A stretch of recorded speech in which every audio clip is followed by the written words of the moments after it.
Sebelum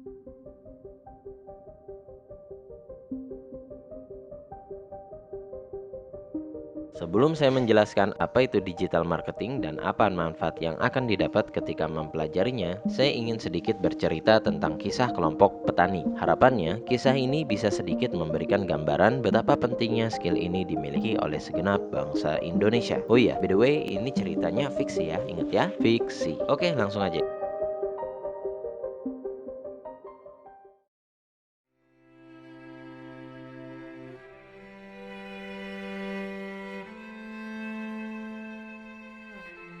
Suatu hari, di sebuah desa bernama Wakwaklen, hiduplah masyarakat yang mayoritas berprofesi menjadi petani. Walaupun penduduk desa Wakwaklen memiliki keterbelakangan teknologi, namun desa Wakwaklen memiliki kualitas panen buah dan sayur terbaik di dunia. Tanahnya subur, udaranya bersih. Apapun yang ditanam akan selalu menghasilkan hasil panen dengan kualitas grade A, A+ kalau perlu. Melihat fenomena tersebut, seorang pengusaha, sebut saja namanya Pak Tongkok, tentu tidak akan menyia-nyiakan peluang bisnis besar yang ada di depan matanya. Tanpa babi bu, Pak Tongkok langsung buka Google. Kebetulan sinyal masih ada lah, dikit-dikit. Buka Google, ngapain? Ternyata Pak Tongkok menglis daftar restoran bintang 5 dan mengontaknya sembari menanyakan bahan apa saja yang sedang dibutuhkan, berapa harga yang dipasang, dan berapa kuantitasnya per bulan. Setelah dapat, Pak Tongkok langsung menemui kepala desa dan menawarkan kerjasama bisnis antara dirinya dengan masyarakat petani di desa Wakwaklen. Singkat cerita, tawaran tersebut diterima dan mulailah masyarakat desa menjual hasil panennya kepada Pak Tongkok.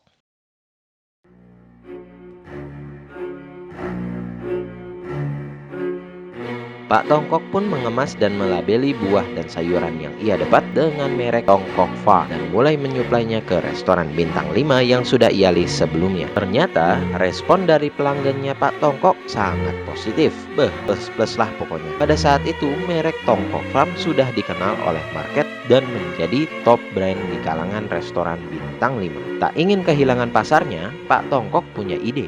Idenya adalah Pak Tongkok akan memberikan bantuan dana yang dibutuhkan dalam proses bertani, mulai dari pupuknya, perlengkapannya, semuanya lah, apapun itu. Asalkan nanti jualnya cuma ke Pak Tongkok, bukan yang lain. Skenario Pak Tongkok berjalan dengan lancar. Semua penduduk Wakwaklen hanya akan menyetor hasilnya ke Pak Tongkok. Alhasil, pasar Pak Tongkok berkembang bukan main. Permintaan di mana-mana, banjir sampai nggak ketampung. Tiap hari, Pak Tongkok sibuk melayani permintaan yang gila-gilaan. Belum puas dengan pencapaiannya, Pak Tongkok punya ide lebih brilian lagi, lebih gila lagi, yaitu dengan mengurangi harga beli panen buah dan sayuran dengan alasan harga di pasaran emang lagi lesu.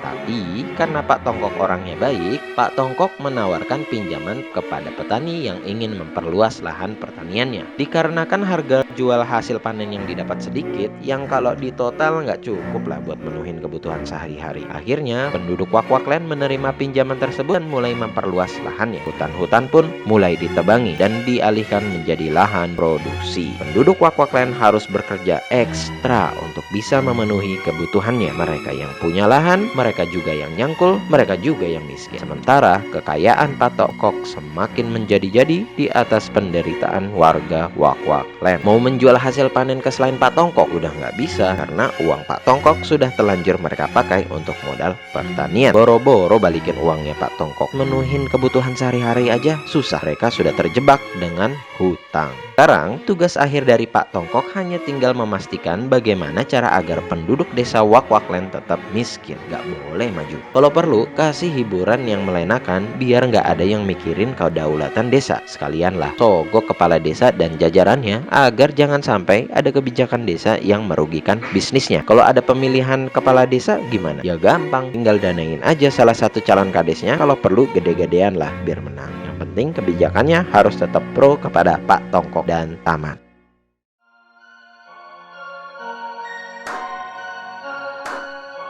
By the way, itu tadi kisah fiksi atau kisah nyata ya? Oke, coba kita perluas skalanya. Bukan lagi membicarakan tentang desa, tapi negara.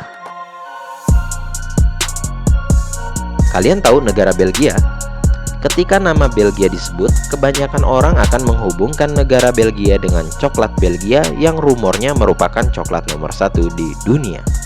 Tunggu sebentar, kayaknya ada yang aneh deh. Negara Belgia kan nggak punya kebun coklat. Jangankan kebun coklat, untuk memenuhi kebutuhan makan saja, Belgia harus impor, saking nggak punya lahan untuk bertani. Terus dapat stok biji coklatnya dari mana? Ya dari negara Pantai Gading lah. Loh, nggak tahu Pantai Gading? Itu loh, negara di Afrika Barat yang panen coklatnya terbesar di dunia dengan total hampir 1,5 juta ton. Itu loh, negara yang mensuplai 30% kebutuhan coklat dunia. Itu loh, langganannya si Nestle sama Cadbury. Masih nggak tahu? Taunya cuma Belgia dengan kualitas coklat nomor 1 di dunia yang bahkan nggak punya kebun coklat. Nah, sampai di sini paham kan maksud dari cerita awal tadi? Sama halnya dengan strategi Pak Tongkok. Strategi ini juga digunakan di negara-negara maju seperti Eropa, Amerika, dan Cina, di mana mereka nggak punya sumber daya alam, tapi mereka yang paling kaya. Kok bisa? Karena mereka tahu di mana produknya akan dijual, bagaimana cara brandingnya, dan lain sebagainya, yang akan membuat seakan-akan produk itu asli dari negara mereka. Sedangkan negara yang memiliki sumber daya alam akan selalu dibuat miskin dan gak akan dikasih kesempatan untuk menjadi negara maju.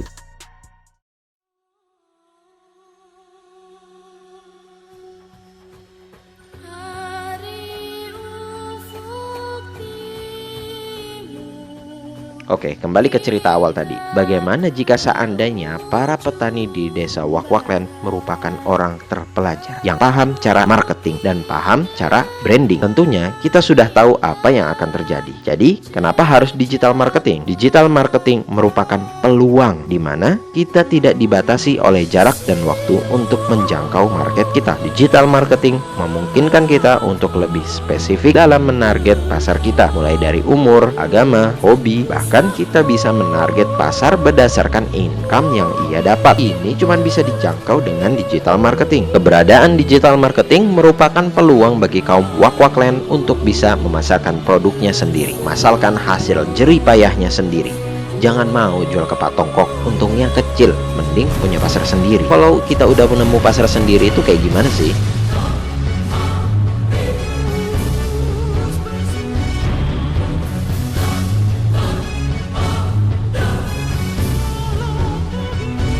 Ini gue sampai ngambil datanya dia ya. Dia tuh keluar duit 1 M per hari buat pasang iklan di Facebook.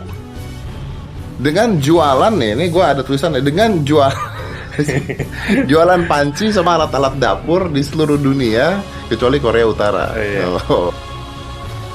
Iklan 1 miliar itu rata-rata bisa menghasilkan 2,5 kali revenue-nya. Wow. Revenue-nya. Jadi revenue-nya bisa 2,5 M per hari. Iya. Jualan apa lu? Panci.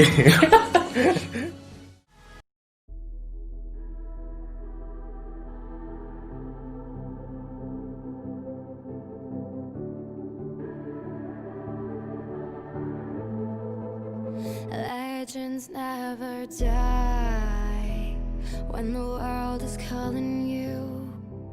Can you hear them screaming out your name?